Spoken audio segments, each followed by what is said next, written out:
Last week, I made a bold Ange Postacoglu prediction at the end of our show. I said Greggs was going to go higher after its earnings this week, and I was right. The thing went up about 7% after earnings, and to some extent, that's not a big deal. I could sit here saying higher, lower for things on earnings. I'd go right probably about half of the time.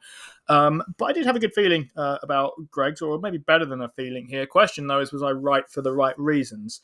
And the answer is it depends who you ask. If you ask me, the answer is yes. If you ask Greg's, the answer is no. But you guys be the judge. I'll tell you what's been going on here.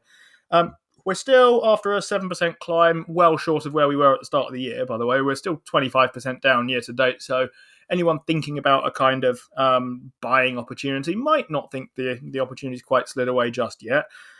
Based on what I saw from the results here, I thought a 7 and a bit percent climb thereabouts was about right from what I was seeing. So revenues were up 7.4%, and this is a report for the first 20 weeks of 2025, and that was pretty good. 7.4% growth is fairly strong.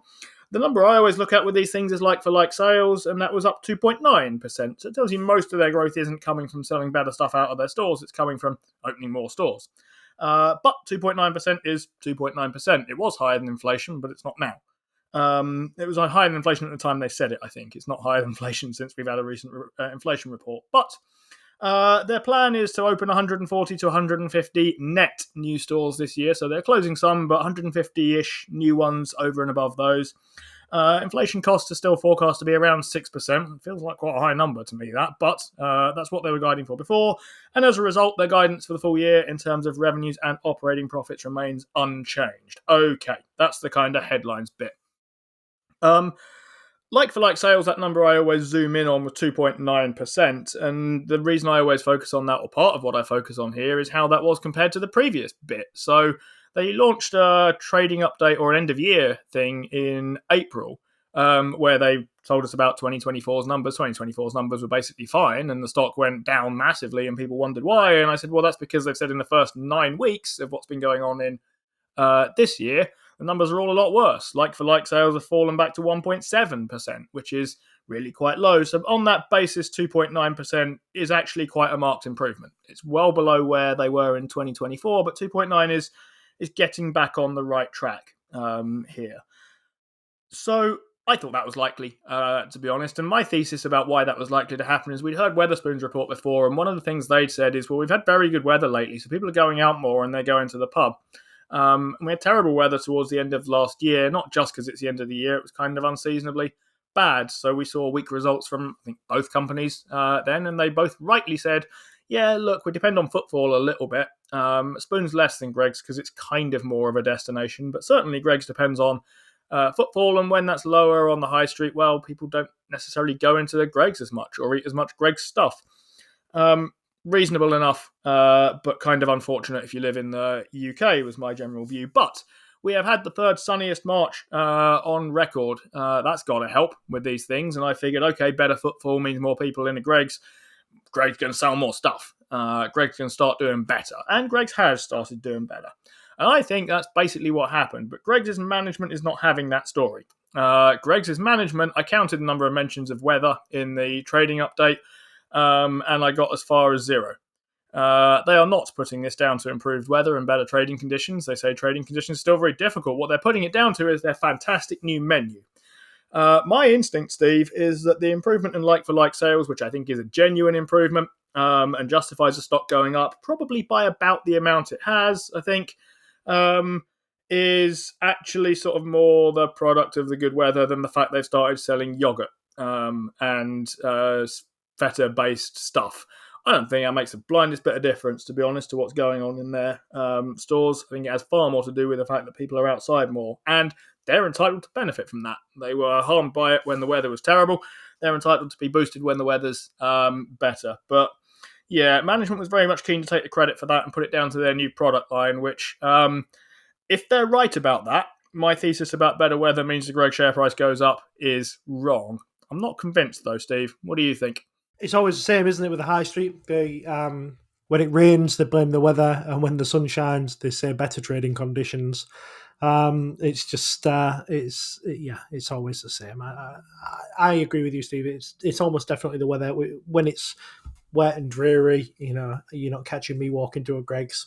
When it's warm and sunny, potentially that's going to happen. And it's the same for everybody. So you shouldn't. It's almost like betting on the weather, buying Greg's shares. If you think the weather's going to improve, you probably want to get yourself a pocket full of Greg's. Some of the bits and pieces in here, Steve, that I thought were a bit sort of interesting. Yeah, they said that they've got this product innovation, which is over ice drinks and things like that.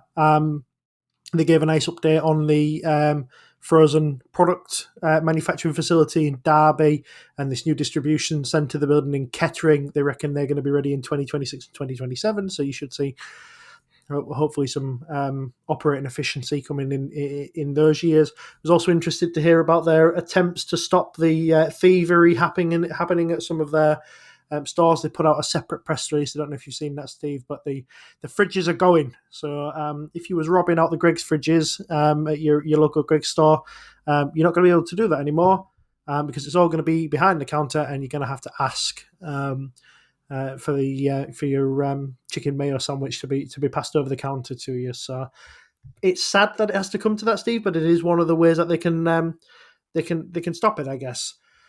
But largely, Steve, I thought this report was fine. The like-for-like sales was a nice highlight to look at, and the board's expectations are unchanged.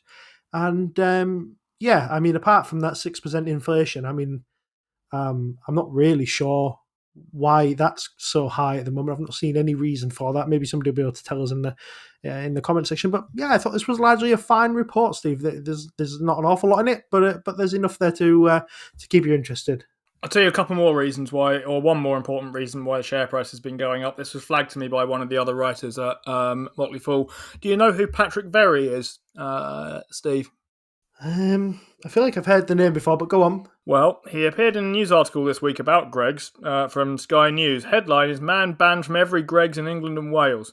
Patrick Very, 33, of no fixed address, was caught in the act by plainclothes officers at a Greggs store in Wood Green, North London on 15th of May. He'd been stealing from the same Greggs on the shop's CCTV 6 times previously. When you mentioned basically shrink and then putting stuff behind counters to stop people stealing it, they've recruited the police basically to help with this. It's good to see the police getting things done here and helping the Greggs shareholders out with their current issues on, or basically being robbed blind by one person and making the share price go down.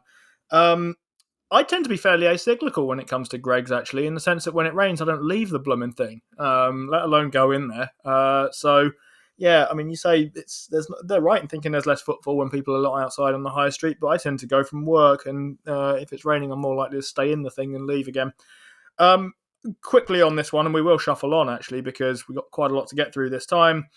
I thought I'd try this out with the Warren Buffett test here, and here's what I kind of got to. So Todd Combs, in an interview a couple of years ago now, said he had a meeting with Warren Buffett, and they basically had 3 criteria for finding stocks to buy. 1, trading at a forward PE below 15.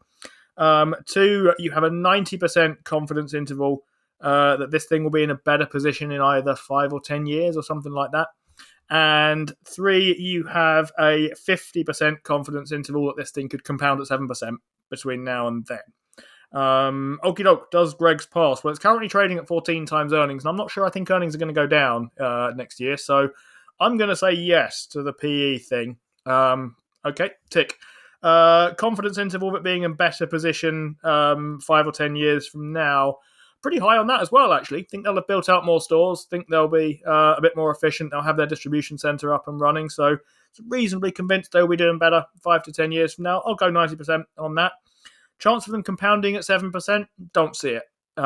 Basically, that's where I start to come unglued a bit here. So I tend to think they have a bit of a runway left for building out stores. Not a huge amount, and that runway is evaporating in front of them, and after that it is going to come down to that thing I keep going on about, which is like-for-like sales. And they might go higher than 2.9%, they really might, but I don't see them getting to nearly 7 on this, and other improvements kind of boosting them to that level. So I would not give them a coin flip to reach 7% per year earnings growth at this point. Maybe I'm wrong, and I hope I am, because a lot of people seem to quite like this stock. But kind of summarizes my thoughts on this. I'm not as straightforward as run it through the Buffett test numbers here, but I think it's an interesting one in this context. You anywhere near buying this, Steve? It doesn't sound like you are. It's one of those things where I think if I was going to buy it now, now's probably the time I would. I'm sort of perpetually short of cash whenever there's a Greg's opportunity, and I kind of think that the big growth has passed us by, Steve. I think we were talking about Greg's when we initially started chatting about investing, and that was the time to buy Greg's. I think it was about 800p or something like that, and I think at the time we were fairly confident it was going to grow at a decent rate, and I did own it for a little while, but I sold it for better opportunities, and I think that's the main issue I've got with it.